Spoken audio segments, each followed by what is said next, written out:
en ce beau vendredi pour ce 5e webinaire qu'on a appelé cette fois-ci Investir en 2021. J'ai souri ce matin parce qu'en enfilant ma petite robe, je me suis rappelé que notre premier webinaire, c'était l'occasion de la porter. Alors, je suis de retour avec la même robe que pratiquement il y a 1 an et la même repousse de cheveux blancs parce que les salons de coiffure sont encore fermés. Donc, vous allez voir que je n'ai pas beaucoup changé dans les 10 derniers mois. Sans blague, qui aurait cru qu'on se verrait encore dans un mode de semi-confinement rendu à notre 5e webinaire. J'en profite pour souhaiter une belle année. Vous allez voir qu'aujourd'hui, quand même, il y a plein de positifs, selon nous, qui s'en vient pour la prochaine année. Donc, on va essayer de garder ça positif. Évidemment, on va faire un petit bilan là, de l'année qui vient de passer, mais le but, c'est vraiment de regarder vers le futur aujourd'hui.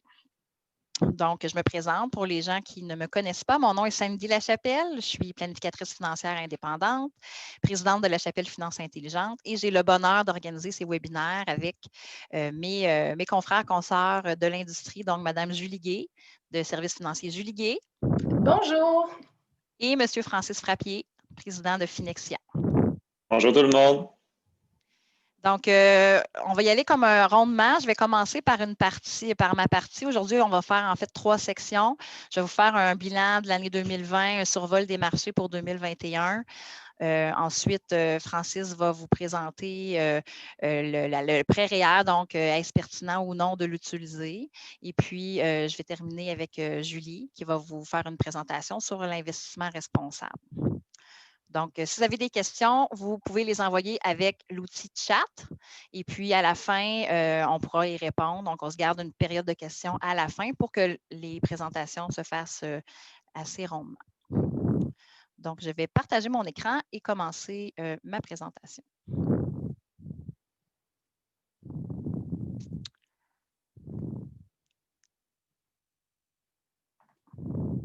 Est-ce que vous voyez bien à l'écran ma présentation? Absolument, Sandy. Parfait. Et puisque j'ai tendance à parler longtemps, on s'ajuste. Cette fois-ci, je me mets un petit minuteur parce que, dans le fond, je vais essayer de vous faire ça en 15 minutes pour que ce soit le plus synthèse possible et le plus dynamique possible. Donc, qu'est-ce que je vais faire pour ma première partie? Comme je l'ai dit, un bref retour sur 2020. Au niveau du survol des marchés, on va aussi regarder ce qu'on s'attend pour 2021.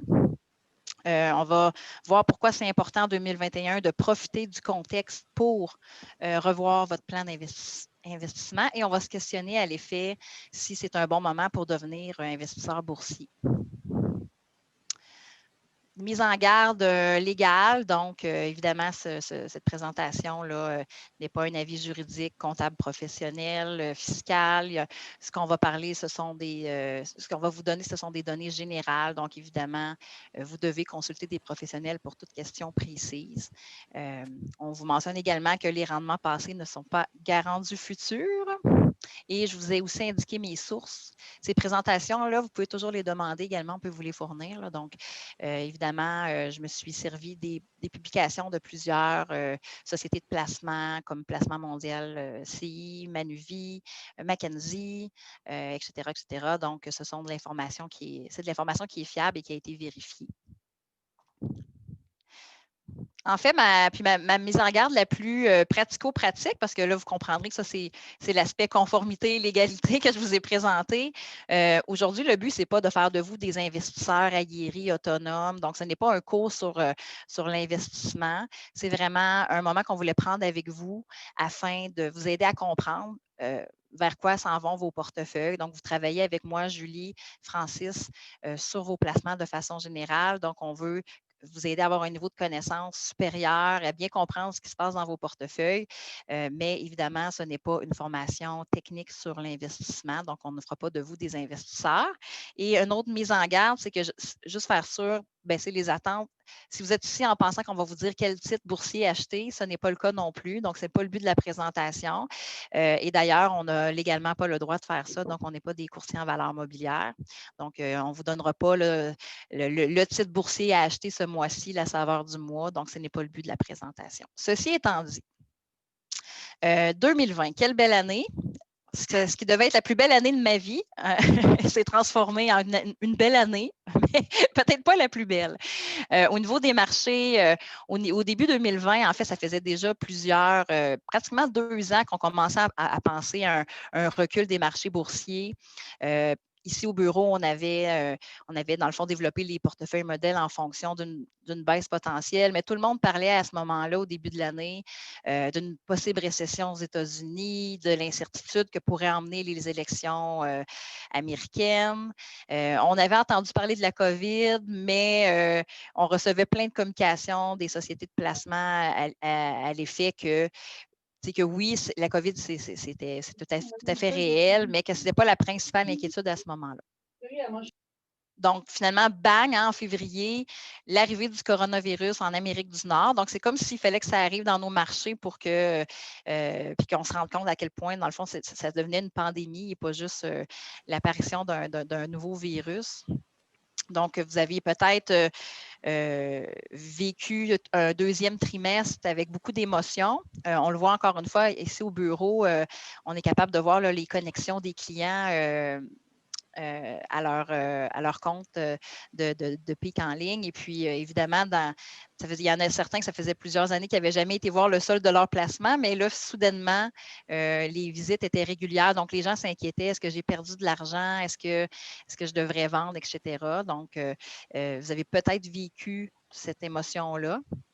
On a répondu à beaucoup de questions, on a rassuré beaucoup de clients à ce moment-là de façon générale. Et puis, il est arrivé ce que je qualifierais d'une impressionnante reprise au 3e et 4e trimestre. Donc, comment ça s'explique? C'est que, vous savez, les marchés boursiers anticipent l'économie. Donc, parce que les gouvernements ont massivement investi afin de soutenir la consommation, soutenir les ménages, soutenir les entreprises. Donc, rapidement, le marché s'est vraiment repris. Donc, aux États-Unis, d'ailleurs, c'était particulièrement vrai. L'indice SP 500, il avait regagné toutes ses pertes à la mi-août, donc ce qui dépassait toutes les attentes de tous les investisseurs à ce moment-là. Donc, puis au dernier trimestre, c'est sûr qu'on a vu réapparaître les cas de COVID-19 un peu partout avec les deuxièmes vagues. Mais puis même dans certaines économies, là, un retour à un certain confinement. Mais bon, il y a une espèce de vague de positivisme qui s'est quand même maintenue sur les marchés avec le déploiement des vaccins. Puis, dans le fond, les élections américaines qui ont fait quand même des vagues, mais peut-être moins que certains avaient anticipé. Donc, le bilan des marchés, c'est quoi les leçons qu'on retire de 2020? Donc, première, c'est que c'est impossible de prédire les marchés. On a la preuve que d'essayer de synchroniser les marchés, c'est impossible.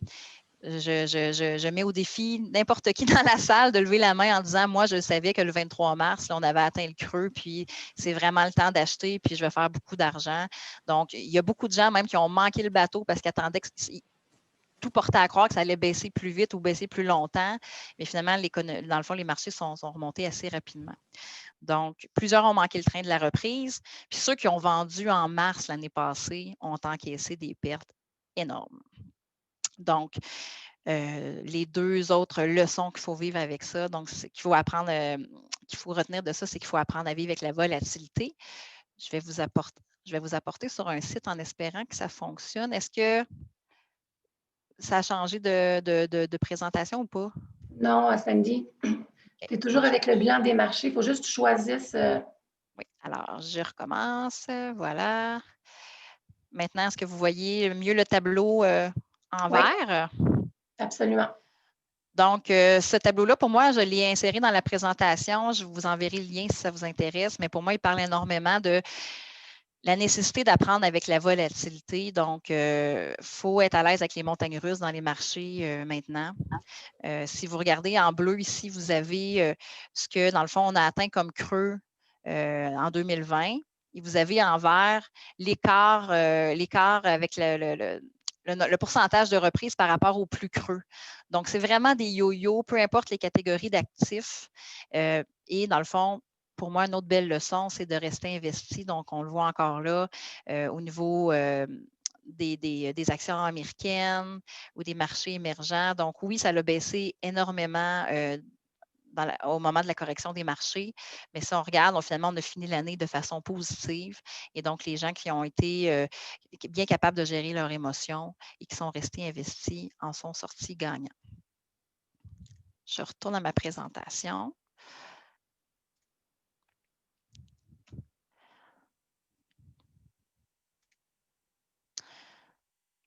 Un autre tableau qui illustre très bien pourquoi il faut rester investi. Nos clients, je pense qu'ils l'entendent souvent sur l'importance de rester investi, mais c'est le fun de trouver un graphique qui, dans le fond, l'illustre parfaitement. Donc, c'est sûr que c'est un graphique qui est théorique, mais qui va vous montrer quand même cet effet-là. Donc, vous voyez ici à gauche, vous avez l'investissement. Donc, pour quelqu'un qui a conservé ses investissements dans l'indice composé SP500 TSX, termine l'année à 5,6 au 31 décembre. Si la personne a vendu son placement et puis elle a raté la meilleure journée de la reprise, elle termine l'année avec moins 5,68 et puis elle a raté les 5 meilleurs, donc a vendu puis a attendu avant de rentrer, elle termine l'année à moins 24,68 Donc, vous avez encore là une autre preuve que ça semble trop magique, trop théorique quand on vous dit de rester investi, puis au contraire que c'est le temps d'acheter même, mais on en a une preuve graphique ici qui est, selon moi, très visuellement parlante pour la majorité des gens. Maintenant, c'est beau le passé, mais qu'est-ce qu'on voit dans le futur? Encore une fois, on le répète souvent, au niveau des marchés, le passé n'est pas garant du futur, mais on a quand même des pistes sur lesquelles on peut réfléchir. Donc, les marchés, les perspectives de reprise économique sont assez positives. Donc, évidemment, là, ça va dépendre de chaque pays, mais de façon générale, la plupart des économistes s'entendent pour dire que le déploiement de la vaccination, donc l'arrivée rapide du vaccin et son déploiement, là, même s'il y a certaines embûches en ce moment, ça donne, dans le fond, une perspective assez positive. Par contre, pour 2021, mes collègues pourront donner leur point de vue tantôt, mais on anticipe quand même une bonne volatilité à prévoir en cours de route. Donc, ça pourrait être une année qui pourrait ressembler à 2020. Il va peut-être avoir une correction qui va arriver éventuellement aussi, mais de façon générale, les déterminants économiques globaux permettent d'anticiper que finalement, ça va être une année qui devrait être relativement positive. Mais il faut quand même accrocher notre sucre et s'attendre à ce que ça fluctue énormément, probablement, surtout en première partie d'année. Parce que je ne vous apprends rien, là, on a été reconfinés. Donc, tant que la propagation du virus ne sera pas contrôlée et qu'il y a des fermetures d'entreprises, du télétravail, donc il va quand même avoir des conséquences au niveau du niveau de consommation des ménages, puis ça affecte l'économie. À plus long terme, donc, ce qu'on voit aussi, c'est que comme les gouvernements ont massivement investi dans la relance économique, évidemment, là, les banques centrales vont maintenir des taux d'intérêt probablement très bas dans les prochaines années.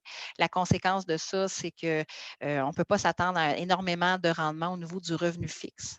Donc, les rendements projetés là, dans les portefeuilles équilibrés de façon générale, on pourrait s'attendre à ce qu'ils soient quand même plus bas que dans les 10 dernières années à cause de la faiblesse là, du rendement au niveau du revenu fixe, surtout au niveau des obligations là, des gouvernements. Actuellement, on parle de 1 sur 10 ans. Donc, il y a énormément peu de rendement à aller chercher dans la portion sécuritaire du portefeuille. Puis, donc, pour cette raison, là, les actions vont demeurer relativement attrayantes là, dans les prochaines années.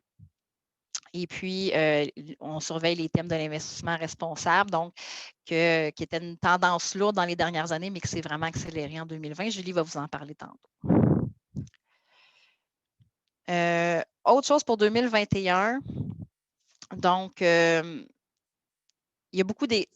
il y a beaucoup d'incertitudes au niveau économique pour les prochaines années.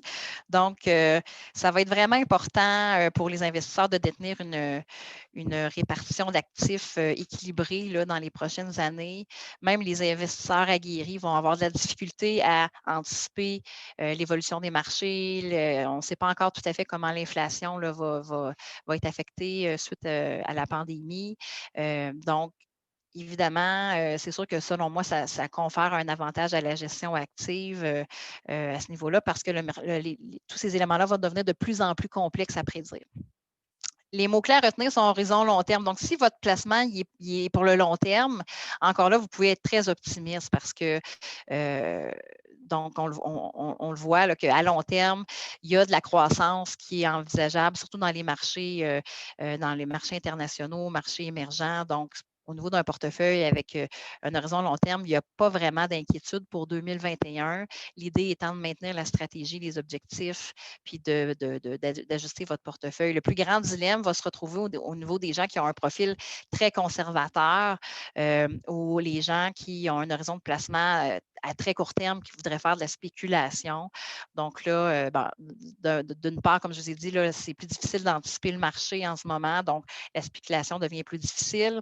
Et puis, pour les gens qui ont une tendance à être très conservateurs et absolument se réfugier dans le revenu fixe, bien là, on aura un dilemme entre sécurité et perte de pouvoir d'achat probablement à moyen terme. Donc, c'est vraiment des choses qu'on doit regarder avec vous dans les prochains mois. Concrètement, donc, ce qu'on fait dans les portefeuilles, réflexion actuellement sur la place et la qualité des titres de revenus fixes. Donc, pour la même raison que je le mentionnais tantôt, donc les actions vont demeurer quand même probablement plus attrayantes, même si c'est un peu plus risqué en termes de classe d'actifs. Faites attention à la surpondération des titres canadiens. Là, on le voit dans les principales catégories d'actifs. Les actions canadiennes sont revenues dans le positif, mais à peine à la fin de l'année. Donc, il faut faire très attention. Longtemps, les titres canadiens ont été considérés comme des valeurs plus sécuritaires des portefeuilles, mais en ce moment, il faut même revoir à la baisse cette proportion-là. On peut s'attendre à ce que le marché américain va performer, mais probablement pas à la hauteur de ce qu'on a vu dans les dernières années. Donc, vous savez peut-être, les rendements des indices américains sont largement influencés par quelques grandes entreprises, notamment technologiques. Donc, un des éléments vraiment à vous assurer en 2021, c'est d'avoir une bonne diversification des titres. Donc, oui, c'est sûr qu'il y a des grandes compagnies américaines qui font des gros rendements, mais ne pas investir de ne pas tout mettre ses œufs dans le même panier. Et puis à long terme, donc, ça fait quand même, c'était quelque chose qu'on voyait aussi, mais qui s'accentue en 2021. Donc, la croissance à long terme se trouve dans les marchés émergents. Donc, plein d'économies qui sont en train de passer, de développer des classes moyennes, de se développer, etc. Donc, il faut penser marché émergent. Mon conseil pour 2021, ça serait de prendre le temps de réviser votre plan d'investissement. Donc, bon, comme plusieurs l'ont soulevé, là, 2020, personne ne l'a vu venir. Hein. Comme je vous ai dit, on pensait qu'il allait y avoir une correction des marchés éventuellement avec une récession américaine, puis bang, la pandémie COVID a fait tomber notre château de cartes plus vite qu'on pensait. Donc, mais à long terme, dans le fond, ça fonctionne encore. Donc, c'est juste important de profiter là, du fait que les marchés se sont replacés pour vous réfléchir à votre tolérance au risque.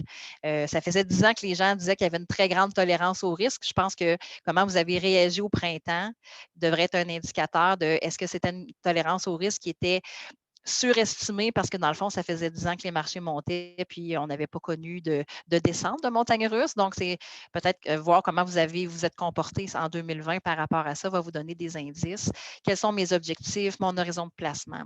Diminuer votre exposition au titre de revenus fixes, donc pour les raisons que j'ai mentionnées tantôt. Miser sur la diversification. Un petit clin d'œil, être diversifié, ce n'est pas être éparpillé. Donc, c'est plus facile là, d'avoir une bonne diversification d'actifs quand on a une gestion globale du portefeuille puis qu'on fait une bonne analyse. La qualité des titres va être un enjeu pour moi en 2021. Donc, et garder le cap. vous allez avoir quelques frissons en 2021. Vous allez probablement avoir très chaud. Ça va varier, mais gardez le cap sur la stratégie et soyez maître de vos émotions. En 2020, on a fait beaucoup d'achats périodiques là, pour les gros investissements. Selon moi, c'est encore un bon choix pour 2021, surtout si la somme de votre investissement est significative. Donc, vous allez en bénéficier. Là, on a un autre webinaire, on a parlé des achats périodiques, vous pourrez le réécouter. Et enfin, c'est improviser investisseur, une bonne idée. Dernière petite présentation pour moi. J'ai été invitée là, dans les médias à en parler dans le temps des fêtes. Il y a un article qui avait sorti qui mentionnait que entre juillet et décembre, là, le nombre d'utilisateurs de structures comme Wealthsimple avait augmenté de 80 donc, ça veut dire qu'il y a de plus en plus de gens qui s'intéressent à investir en bourse directement. Ce n'est pas surprenant selon moi parce que c'est quand même une tendance lourde qu'on observe depuis quelques années avec l'arrivée des outils technologiques. Et en 2020, je ne sais pas pour vous, mais moi, j'ai passé beaucoup de temps à la maison. Donc, les gens on a tous vécu un peu le même genre d'année, beaucoup de temps pour aller sur Internet, pour faire du ménage dans nos trucs. Et puis, les gens aussi ont vu la reprise boursière et probablement ont été tentés d'investir. Pourquoi je dis que c'est un danger quand même? Pour moi, il y a des gens qui peuvent bien le faire, puis là, ça, c'est vraiment des gens qui ont la passion pour ça et le temps à investir, j'ai aucun problème. Mais seulement la preuve que les gens ne sont pas toujours les mieux placés pour gérer eux-mêmes leur argent, c'est que l'accroissement de cette utilisation des plateformes est arrivé à un moment où les marchés avaient déjà récupéré leurs pertes. Donc, les gens étaient rassurés, ont embarqué dans le marché, alors que travailler avec un conseiller, on sait très bien que quand ça n'allait pas bien au début de l'année, c'était si vous avez des liquidités, on investit. Donc, pour moi, c'est un des dangers qui guette l'investisseur autonome. Acheter ce qu'on connaît. Donc, évidemment, quand on a légalisé la marijuana, les gens voulaient savoir s'ils devaient acheter des titres de compagnies de cannabis. Quand les gens connaissent les titres, souvent, il n'est pas trop tard parce qu'il va quand même avoir une croissance, mais il y a des investisseurs professionnels qui ont acheté ces sites-là à des prix beaucoup plus bas et qui vont avoir beaucoup plus de gains. La difficulté d'obtenir de l'information pour des titres de marché étrangers. Donc, on l'a mentionné tantôt, la croissance à long terme, elle est à l'extérieur. Donc, c'est plus difficile d'investir dans des compagnies qu'on ne connaît pas. Et donc, ça demande énormément plus de temps en termes de recherche et d'analyse d'informations. Si on ne tient pas compte de la fiscalité du portefeuille, donc on peut être quand même bon pour choisir des titres d'investissement, mais dans le fond, on doit quand même se renseigner aussi sur la fiscalité. Donc, pour moi, c'est de fausses économies. Si votre motivation, c'est les frais de gestion, il faudrait comparer les rendements que vous aurez avec le rendement d'un portefeuille qui est géré par un professionnel net de frais. Mais si vous avez du temps tous les jours pour surveiller les marchés, la passion de le faire, évidemment, j'en ai des clients qui font ça, puis c'est super. Donc, c'est vraiment, je pense que c'est possible de s'enrichir soi-même, mais ce n'est pas donné à tout le monde. Par contre, ce que je vois de positif dans les outils technologiques en ligne, c'est que les gens ont une capacité d'épargner plus facilement. Donc, vous pouvez vous monter un portefeuille, puis le jour que votre actif commence à prendre une certaine forme, vous pouvez en confier une partie à un professionnel, puis garder la somme pour jouer, entre guillemets, que vous seriez prêt à perdre si jamais vous avez mal fait vos devoirs.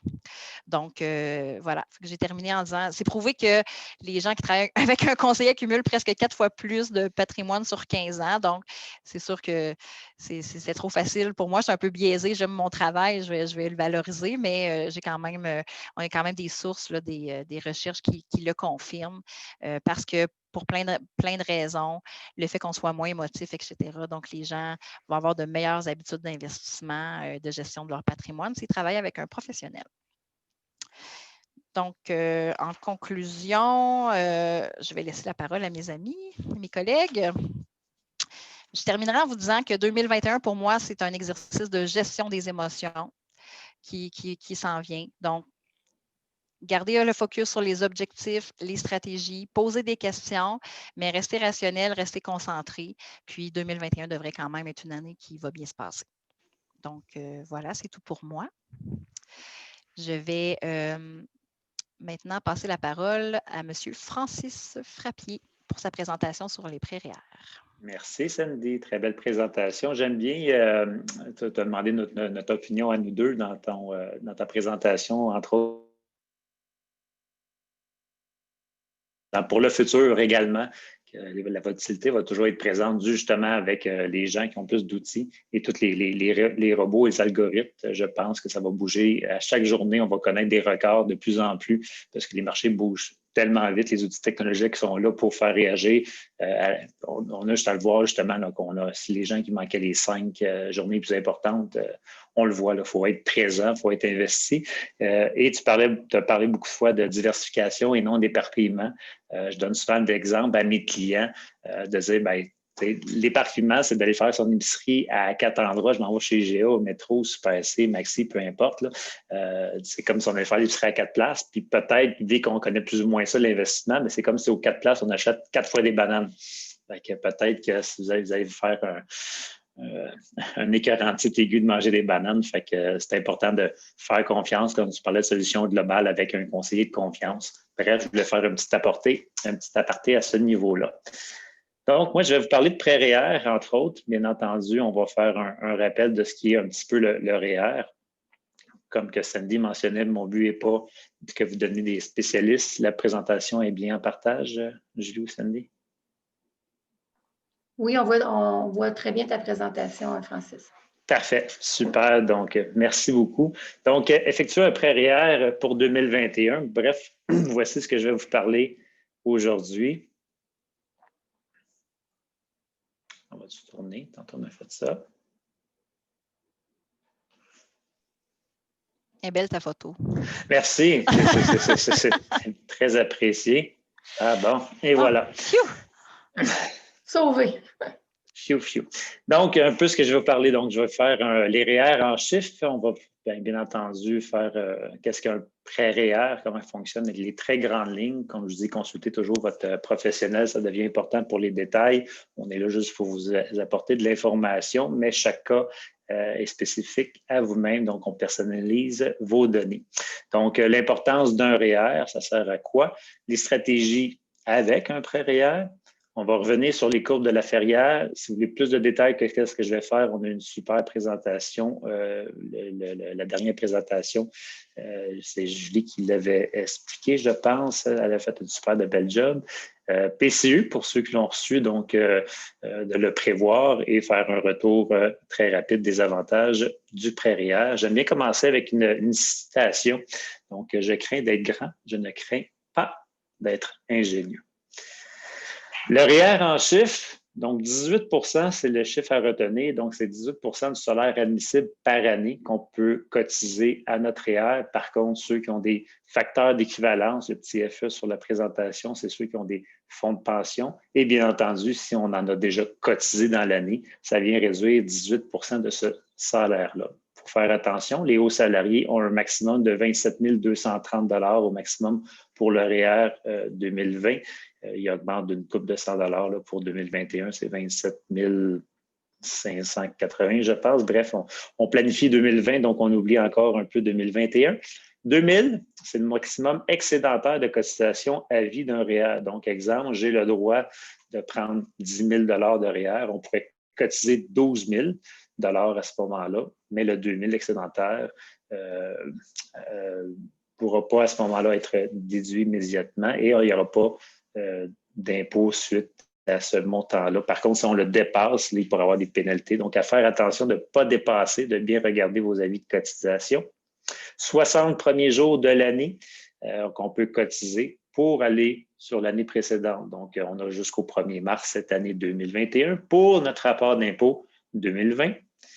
1957, c'est la création du REER. Donc, ceux qui ont de l'arriérage dans le passé, donc vous n'avez pas assez pris, vous n'avez pas ce qu'on appelle maximiser vos REER, donc vos 18 % des années précédentes, il faut aller retourner jusqu'en 1957. Si vous avez cet âge-là, bien entendu, regardez encore là votre avis de cotisation du fédéral. Ils vont vous dire combien vous avez le droit de prendre. Quelques petites informations intéressantes. 35 000, ceux qui veulent acheter une première acquisition de maison. Donc, 35 000, c'est le maximum pour le RAP, donc le régime d'accès à la propriété. Et également 20 000 pour le REP, donc lui qui est plus le régime pour les épargnes, pour les études permanentes. Et 71, donc 71 ans, c'est l'âge obligatoire pour convertir le REER en fer. Pourquoi un REER? Donc, le moi, c'est vous en réalité. Donc, dire, ben, pour moi, un REER, c'est de l'épargne. Ça pourrait être un très gros coussin s'il arrive vraiment une méga bad luck. Bien entendu, si on sait qu'on veut se constituer une retraite.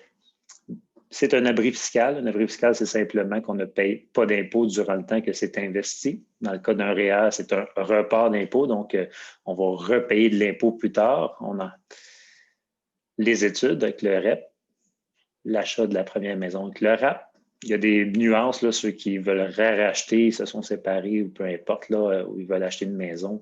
Il y a des spécifications là, à regarder. Bien entendu, on va très souvent utiliser ou principalement utiliser le REER pour faire des économies d'impôt. Et bien entendu, on va rentrer quelques stratégies à travers ça, dont la stratégie du prêt REER. Donc, c'est quoi un prêt REER? C'est un prêt, donc tout simplement qui va être contracté auprès de un de nos fournisseurs. Donc, oui, nous faisons des prêts REER avec nos compagnies. Donc, on le fait pour vous. Ça peut être calculé d'une période entre 12 et 120 mois. Ça permet aussi de différer le paiement. Donc, il y a des gens qui vont dire, oui, je veux faire le prêt, mais je vais attendre d'avoir mon retour d'impôt pour pouvoir le rembourser. Donc, on aurait possibilité de ne pas payer immédiatement à chaque mensualité. Ce qui est très plaisant de ce type de prêt-là, c'est que pour la quasi-totalité des prêts, c'est qu'on peut les rembourser sans aucun frais. On peut prendre un délai de 5 ans, puis après 3 ans, bien, on a l'argent, on peut clairer ce qui reste à clairer. Également, il y a certains prêts qui ne font même pas d'enquête de crédit. Ça n'apparaît pas sur le crédit, donc ça devient intéressant. Ça ne va pas baisser notre fameuse cote. Et un des points très intéressants, c'est qu'on a un taux d'intérêt qui est très bas. Pas aussi bas que les hypothèques aujourd'hui avec la baisse des taux, mais qui est plus bas que des marges ou des cartes de crédit ou des marges ou un prêt personnel. Ce qu'on peut faire comme stratégie avec le prêt REER, je vous donne un exemple ici, c'est vraiment à titre d'exemple. Exemple, quelqu'un qui avait 5 000 à investir en liquidité, on peut aller calculer que le retour potentiel ou l'économie certaine, le retour, tout dépendant combien vous en avez payé dans l'année, mais on aurait une économie sûr et certain de 4 667 $. Donc, la stratégie, donc on pourrait dire, bien, je vais mettre le 7 000, donc le tableau un petit peu à gauche. On pourrait dire, bon, j'ai mis 7 000, je vais attendre mon retour d'impôt qui va me donner 2 800, donc 40 du 7 000 donne 2 800, et d'aller réinvestir l'année d'après le 2 800. Donc, on va avoir investi immédiatement 9 800 $. La stratégie, donc, aller emprunter le 4 667 $, d'investir votre 7 000 $ que vous étiez prêt à faire. Donc, on va avoir investi le 11 667 $. On va avoir le retour de 4 667 $ qui va être remis sur le prêt. L'avantage, c'est qu'on va avoir investi 11 667 $ moins le 9 800 $. Par contre, il faut juste prévoir le 34 $ parce que le temps que le prêt a été mis en place, le temps d'avoir le retour d'impôt, on pourrait présumer qu'il y a environ 34 $ d'intérêt à ce niveau-là. Une autre stratégie, on est dans les courbes de la Ferrière, comme je vous mentionnais d'entrée de jeu. Vous pouvez aller voir notre ancienne présentation pour plus de détails à ce niveau-là. Vous avez, vous avez les courbes de la Ferrière qui expliquent. Donc, j'ai pris la courbe 242. Donc, c'est un couple, 2 revenus, 60-40 au niveau des pourcentages, qui ont 2 enfants, qu'il y en a un qui a moins de 6 ans. Et il y aurait un frais de garde de 6 825 $. Donc, on s'aperçoit que ici, c'est des sommes, c'est des revenus qui sont sont plus bas aux yeux du gouvernement et le gouvernement est prêt à aider ces gens-là. Donc, d'aller donner des allocations familiales plus élevées, d'aller donner le crédit de solidarité, TPS, TVQ. Donc, c'est des chiffres que vous pouvez faire calculer avec votre comptable. Par contre, c'est toujours à regarder parce qu'il y a des, je ne peux pas dire anomalies, mais des drôles de tableaux, de courbes qui permettraient de faire des calculs très intéressants. Donc, utiliser la fiscalité et d'avoir plus d'argent dans vos poches. Avec la stratégie, tout simplement, du prêt, donc, on va voir ici que si j'avais un couple qui avait, un exemple, un 100 000, bien, ça serait intéressant de faire descendre les revenus pour venir au premier cercle à la gauche et d'avoir les retours globaux d'impôts et d'allocations, exemple, au maximum. Donc, j'ai fait un petit cas très rapide. On a un cas ici, exemple, que chacun du couple prendrait un prêt de 24 000 chacun. Ça leur ferait un coût de 433,66 bien entendu, à chaque mois. Comme je mentionnais, ils gagnent 100 000, donc 50 000 chacun. Et ce que ça ferait à la base, oui, on aurait un retour d'impôt de 7 025 par chacun. Par contre, avec la stratégie d'aller chercher avec un prêt, comme on montrait avec les coupes supplémentaires, ça ferait diminuer les revenus imposables. Donc, le gouvernement, le REER permet de diminuer l'impôt et on pourrait avoir un retour supplémentaire qui équivaut à 17 donc un 8 159 de plus dans vos poches qui arriverait au cours de l'année dû aux allocations, au crédit ou peu importe la situation. 1, 2, 3 enfants, là, ça serait regarder votre courbe, mais là, on est dans la courbe de 2 enfants. Donc, ça devient très intéressant et on peut se dire, bien, le prêt coûte pas cher d'un certain sens, donc, et on investit la somme, donc on s'aide aussi pour les gros coups durs ou bien entendu pour la retraite dans le futur. Cette année, il y a des gens qui ont eu de la PCU, donc c'est simplement de la prévoir. Donc, l'idée du prêt REER à travers ça pourrait venir vous aider si vous n'avez pas mis assez d'argent de côté pour prévoir l'impôt additionnel. Ce qui est important de savoir, c'est qu'on fonctionne par palier. Lorsque vous avez un salaire de base, dans l'exemple ici, à la gauche, dans le tableau, on a des revenus. Par exemple, si vous avez gagné 25 000, 45 000 ou 70 000 et vous avez reçu 12 000 de PCU, donc ce 12 000-là qui n'a pas reçu d'impôt va se faire imposer avec un impôt additionnel. Donc, exemple, si vous êtes à 25 000 on rajoute le 12, il faut prévoir un impôt additionnel de 3 300 et ainsi de suite à 45 000, un impôt de 3 900. Et si vous avez fait 70 000 plus la PCU, prévoir 4 400 d'impôt additionnel. Donc, l'idée d'aller chercher un prêt REER pour aller contrer ça, comme dans l'exemple que je vous ai montré de la stratégie d'aller chercher plus d'emprunts pour avoir l'économie d'impôt substantielle, ça pourrait être très intéressant et ne pas payer l'impôt au gouvernement. Donc, vous le donnez à vous, d'investir pour vous, d'être plus riche pour plus tard et d'enrichir votre retraite. Donc, en simplifié, au niveau des avantages, au niveau d'un prêt REER, bien entendu, le but premier, c'est de constituer un bel investissement pour la retraite. Le prêt, c'est à faible taux. On peut faire un paiement différé. On peut choisir l'amortissement entre 12 et 120 mois, 120 mois pour ces 10 ans. Donc, on peut aller chercher vraiment des paiements plus bas grâce à ça. Certains prêts demandent 0 en quête de crédit, donc on n'entache pas votre crédit. On va aller chercher ces droits inutilisés. Donc, on peut revenir dans le passé, bien entendu, grâce aux prêts. Donc, ce n'est pas rare que je vais utiliser des stratégies d'aller chercher des 50, 60 000 à certains clients pour les aider et aller chercher plus d'allocations, d'aider pour la retraite. Plusieurs stratégies qui sont à jaser avec vos professionnels. Bien entendu, ça réduit les impôts. Stratégie pour le RAP. Donc, on pourrait aller emprunter une somme, d'investir cette somme-là temporairement 80 jours et plus dans un REER. Lorsqu'on arrive pour acheter la maison, on décaisse le REER, on rembourse le prêt. Donc, on tombe avec plus de prêt. On a payé simplement l'intérêt. Mais l'avantage de ça, c'est que dès qu'on a pris des REER, on a reçu un retour d'impôt.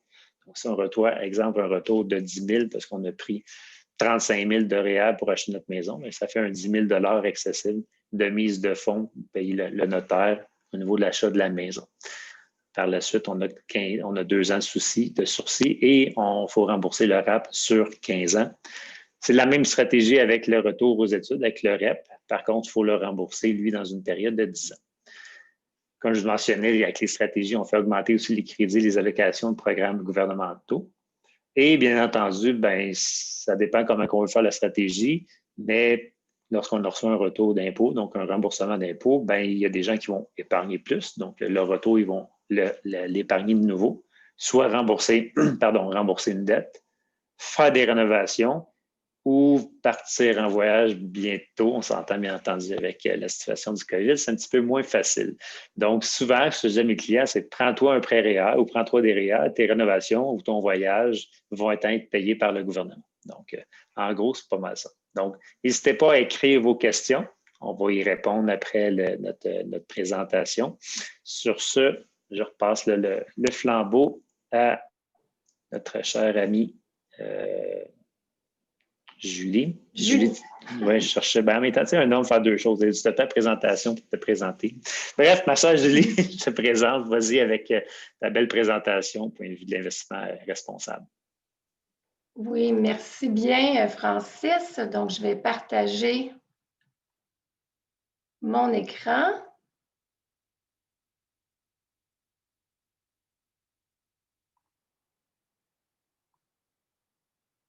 Vous voyez la présentation? Yes. Oui. Super. Donc, moi, aujourd'hui, en fait, je vous parle de l'investissement responsable. Est-ce rentable? Nous sommes de plus en plus conscients de notre empreinte écologique qu'on laisse.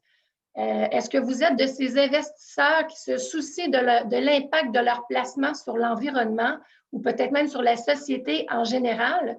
Chose certaine, les notions d'investissement responsable se répandent à vue d'œil. On voit de plus en plus d'articles sur l'investissement responsable.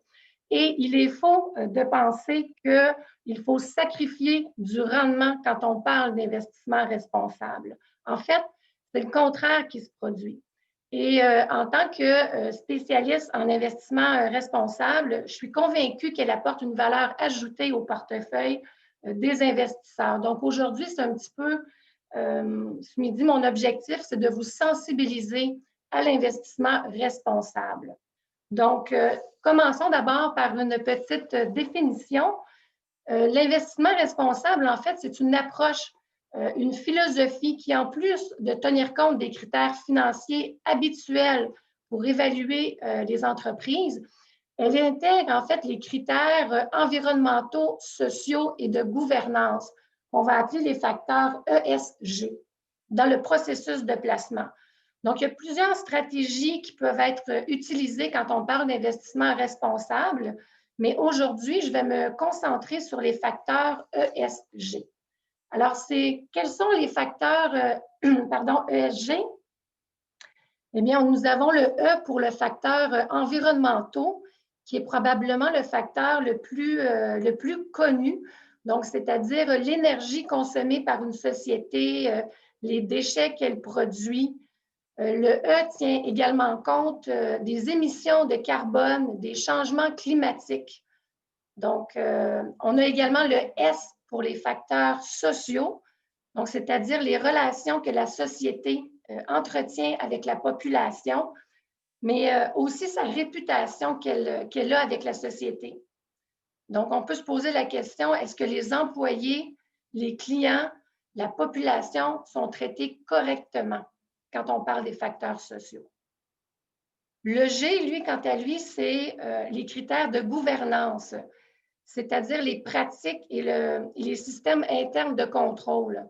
Est-ce qu'elles appliquent les bonnes pratiques de gouvernance? Donc, est-ce qu'elles favorisent une diversité, entre autres, au sein de leur comité de direction? Est-ce qu'ils ont mis en place des politiques anti-corruption? Donc, c'est des questions qu'on doit se poser quand on regarde les facteurs de gouvernance. Et si vous ne faites pas attention aux facteurs ESG, eh bien, vous analysez seulement qu'une partie du placement. Donc, en fait, c'est un processus de décision qui consiste à ne pas se limiter uniquement à l'analyse traditionnelle financière dans la sélection des titres, comme en regardant les bilans, les états financiers ou les bénéfices de l'entreprise, mais de considérer également les facteurs environnementaux, sociaux et de gouvernance inhérentes aux activités de l'entreprise. Donc, dans le but justement de créer une valeur ajoutée pour les investisseurs et de générer un impact positif pour toutes les parties prenantes. En fait, c'est gagnant-gagnant, autant pour les investisseurs que les actionnaires, mais aussi les employés, la collectivité, puis aussi la planète dans son ensemble. Donc, ça consiste en fait à superposer là, ces deux analyses-là, donc l'analyse financière traditionnelle et l'analyse ESG, afin de prendre en fait les décisions de placement les plus éclairées possibles. Voici en fait quelques chiffres sur la croissance de cette nouvelle tendance-là. Aujourd'hui, en investissement responsable, on parle au niveau mondial, on parle de 30 billions d'actifs. Les actifs ESG canadiens montent à eux 3,2 billions de dollars. Donc, c'est une croissance de 48 sur une période de 2 ans. Puis, le Canada est le pays qui enregistre la plus forte croissance. Évidemment, ici, la grande majorité de nos actifs, elle est détenue par les banques, les caisses de retraite, les fondations, mais les fonds communs de placement sont issus aussi de l'investissement responsable, a augmenté de 36 au cours des 2 dernières années. Et dans le contexte particulier là, qui est engendré par la pandémie, Sandy l'a mentionné un petit peu plus tôt dans sa présentation, on peut penser que la crise sanitaire actuelle va accélérer un peu les préoccupations environnementales, sociaux et de gouvernance aux politiques et aux stratégies de placement d'investissement. Donc, on devrait voir également une croissance pour les fonds d'investissement responsables. Pourquoi investir? C'est quoi en fait les avantages de l'investissement responsable? Eh bien, l'investissement responsable peut réduire l'exposition à des risques qui ne pourraient ne pas être visibles si on fait que regarder les états financiers d'une entreprise. Donc, quand on analyse les performances ESG d'une entreprise, en plus de l'analyse financière, eh bien, ça fournit une vision plus juste de qualité de la gestion de l'entreprise et de ses perspectives aussi de réussite à long terme. Donc, on optimise la gestion de risque avec l'analyse des facteurs ESG. Je vous ai préparé des petits exemples concrets. En 2010, je ne sais pas si vous vous rappelez, mais il y a une plateforme pétrolière qui a explosé, qui a tué 11 membres d'équipage et causant le plus grand déversement de pétrole jamais enregistré dans les mers, dans les eaux américaines. Donc, évidemment, c'était une tragédie humaine et évidemment une catastrophe environnementale, mais aussi un gros problème pour les actionnaire parce que le cours de leur action a chuté de 43 suite à l'explosion. Donc, comment un investisseur peut prévoir un tel événement? Eh bien, dans le cas de BP, au cours des 3 années qui ont précédé cette explosion-là, les régulateurs avaient cité BP pour 760 chefs de violation de sécurité qui avaient qualifié de délibérés et de flagrants. Donc, il y avait des signes avant-coureurs qui étaient là, mais pour les voir, en fait, il fallait regarder le dossier de santé et sécurité de l'entreprise plutôt que regarder uniquement les états financiers. Donc, en d'autres termes, il fallait tenir compte des facteurs ESG pour pouvoir voir ce risque potentiel-là. L'image de droite illustre, en fait, c'est la chute du cours boursier de SNC-Lavalin après que la presse ait relayé, a mis en avant la corruption dont elle était accusée au début de 2019. Eh bien, l'action a perdu 69 également. Souvent, là, les articles négatifs sur les entreprises dans les médias impliquent souvent justement des questions de ESG. Pour vous en nommer qu'une autre, rappelez-vous aussi des émissions polluantes de Volkswagen dévoilées en septembre 2015. Une fois que ça a été rendu public, le cours de l'action de Volkswagen, en fait, a baissé de 35 en une semaine. Donc, le MSCI, qui se trouve être l'indice mondial, avait radié Volkswagen de l'indice MSCI ESG, qui se trouve être l'indice justement mondial pour l'investissement responsable, juste avant ce dévoilement-là. Donc, ils les avaient radiés en mai 2015, justement parce qu'il y avait des signes d'alarme. Donc, souvent, il y a des signes précurseurs, mais on doit examiner les facteurs ESG pour pouvoir les repérer. Je vous présente ce petit graphique qui, en fait, c'est les rendements du 19 février au 23 mars dernier. Si on se rappelle, hein, ça a été le creux des marchés de l'année dernière. Donc, ça résume en fait la performance de 3 grandes catégories d'actions et compare les investissements responsables aux fonds d'action ordinaires.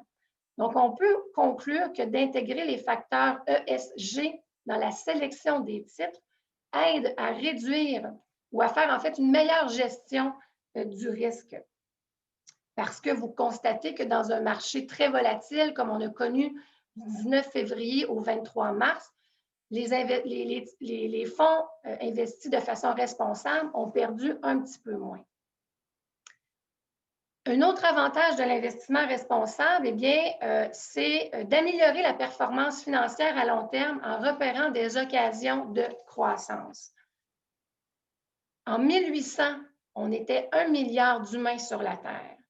Aujourd'hui, on est 7,6 milliards de personnes. Puis on prévoit qu'en 2030, la population mondiale va atteindre 8,5 milliards d'individus. Ça fait du monde, ça. Donc, on estime que le monde aura besoin de 50% de plus de nourriture et d'énergie. Et en plus, on va avoir besoin de 30% d'eau supplémentaire. Donc, comment on va faire pour ne pas épuiser nos ressources? Eh bien, il y a certaines sociétés novatrices qui se spécialisent dans la gestion des ressources. Donc, les entreprises spécialisées dans l'optimisation des ressources et le développement durable vont constituer en fait d'excellentes occasions de placement. Donc, si on pense pas au développement durable dans un avenir rapproché, bien, on risque de passer à côté de belles occasions de placement. Donc, une démarche d'investissement responsable permet justement aussi de découvrir des nouvelles occasions de placement qui autrement auraient pu être ignorées. Quand on pense à améliorer aussi le rendement à long terme, il y a un petit tableau aussi qui vous fait une comparaison des rendements de 1, 3 et 5 ans des fonds qui sont orientés vers l'investissement responsable versus des fonds traditionnels. Dans 90% des cas, les placements en investissement responsable ont enregistré des rendements identiques ou sinon supérieurs à ceux ayant suivi des approches plus traditionnelles d'investissement. Donc, l'idée que l'investissement responsable se traduit toujours par des rendements inférieurs, eh bien, c'est un mythe, en fait. Et pour finir, l'investissement responsable vous permet de faire travailler davantage votre argent de sorte qu'elle puisse à la fois, évidemment, vous enrichir, mais aussi faire une différence positive dans le monde. En tant qu'investisseur, on investit en grande partie pour notre futur, pour notre retraite, mais comment les sociétés dans lesquelles on investit font-elles une différence ou vont faire une différence positive sur notre futur? Eh bien, l'investissement responsable est peut-être une partie de la solution.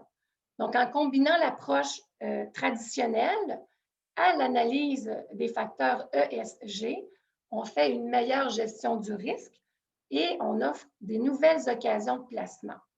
Donc, l'investissement responsable peut contribuer à créer un monde meilleur pour tous et bien sûr, vous enrichir. Donc, moi, je vous invite à en discuter de cette approche-là avec votre conseiller. Donc, tout à l'heure, Sandy, vous m'avez demandé, tu demandais c'était quoi un petit peu notre opinion sur les marchés, la tendance cette année. C'est sûr que j'aborde dans le même sens que vous, en fait, c'est que il faut éviter les distractions puis demeurer concentré sur nos objectifs à long terme. Souvent, on se laisse aller par l'émotivité, l'impulsivité au niveau de l'investissement. Je dirais que c'est le pire ennemi, hein? Donc, gardez en tête votre horizon à long terme. Donc, en conclusion, évidemment, de ce premier webinaire-là, je tiens à remercier nos clients et puis nos partenaires qui ont accepté notre invitation ce midi. Évidemment aussi, je remercie Sandy, Francis, de votre collaboration. Hein, c'est toujours agréable de travailler avec vous. Et je cède maintenant la parole à Francis. Merci, Julie. Donc, merci à vous deux également. C'est toujours un bonheur de faire ça. N'hésitez pas, si vous avez des questions, c'est le temps de les écrire. On va y répondre, bien entendu. Donc, on en a une présentement que j'ai sous les yeux, donc qui est pour au niveau de l'investissement responsable. La question qu'on a, c'est comment sont établis les facteurs ESG? Oui, je pense que ça s'adresse à moi. Ben, à tous, là. En réalité, on peut tous répondre. Mais vas-y, Julie, si on complétera. Bien, en fait, les facteurs ESG, présentement, ils sont pas, ils sont déterminés, en fait, selon les différents critères. Comme tout à l'heure, j'ai mentionné que, entre autres, au niveau social, c'était de s'assurer, en fait, que la population, les clients soient bien traités. Donc, souvent, ce qui va arriver, c'est qu'au niveau de leur conseil d'administration, il va y avoir des gestionnaires qui vont être sur les conseils pour justement les aider à prendre des décisions plus éclairées, à favoriser justement que leur conseil inclut des femmes. Donc, c'est en étant présent au conseil d'administration que souvent on est capable de faire changer ou d'avoir une certaine influence pour que les facteurs ESG soient mis en place. Je ne sais pas, Sandy ou Francis, vous vouliez ajouter autre chose là-dessus? En fait, au niveau, tu as bien expliqué tantôt la signification du E, du S, du G. Donc, chaque société d'investissement, finalement, va se mettre des critères en fonction de ça sur comment eux évaluent le titre dans lequel ils devraient investir.